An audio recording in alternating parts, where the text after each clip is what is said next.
আমাদের ইন্ডাস্ট্রি তো মুভিই নাই যে সিয়াম বা আরিফিন শুভ ভাই সিনেমা মিডিয়ার ছবি বাদে সিনেমার ডিরেক্টরদের ছবি কয়টা করতেছে সাকিব ভাই পদে এই আমরাই কয়জনই রেগুলার এখন পর্যন্ত আছি সিনিয়ররা কেউ বাবা মা হইতে চায় না আমাদের এই জায়গাটার অভাব দর্শকদেরকে কাছে নিতে গেলে তো ছবি লাগবে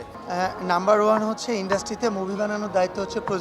প্রযোজক পরিচালকের আমাদের কাজ হচ্ছে ওই জায়গা থেকে আসলে অ্যাকচুয়ালি সেটা হচ্ছে আমাদের ইন্ডাস্ট্রি তো মুভিই নাই আর আমাদের ইন্ডাস্ট্রির আমি মনে করি একমাত্র যদি সিনিয়ররা যদি এখানে আসতো বাবা মা বড় ভাই বড় বোন আমাদের তো সিনিয়ররা কেউ ভাই বোন বাবা মা হইতে চায় না সব ভাই বোন হতে চায় তো একটা ভালো মা ভালো বাবা ভালো মামা পাওয়াটা সো টাফ একটা ব্যাপার আমাদের এই জায়গাটার অভাব আমাদের আর্টিস্টের অভাব আপাতত নাই কারণ সিনেমার সংখ্যা এমনিই কম সেখানে আমাদের তো নিজেদেরই ইউটিলাইজ করতে পারতেছে না তাই না আমাদের যে আর্টিস্টগুলো এখন আছে ইন্ডাস্ট্রিতে আপনি বলেন না যে সিয়াম বা আরিফিন শুভ ভাই সিনেমা মিডিয়ার ছবি বাদে সিনেমার ডিরেক্টরদের ছবি কয়টা করতেছে সিনেমাদের ছবি করলে তো সাকিব ভাই পদে এই আমরাই কয়জনই রেগুলার এখন পর্যন্ত আছি তা আমাদের কাজই তো এখন কমে গেছে তা আমাদের তো দর্শকদেরকে কাছে নিতে গেলে তো ছবি লাগবে তা আমাদের তো এখন ইউটিলাইজ করতে পারতেছে না আমাদের ইউটিলাইজ করতে পারলে তো আমাদেরকে দিয়ে কাজ করতে পারতো আমাদের যখন দেখবেন যে হ্যাঁ ইউটিলাইজ করতেছে না হিরোদের হাতে আগে যেমন ছিল এক এক হিরোর হাতে 4-5টা করে ছবি শিডিউল চেঞ্জ করে আর এক হিরোকে নেওয়ার জন্য রিকমেন্ড করে দিত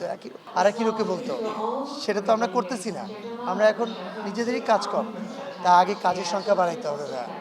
আর্টিস্টের সংখ্যা পরে আগে কাজের সংখ্যা বাড়াইতে হবে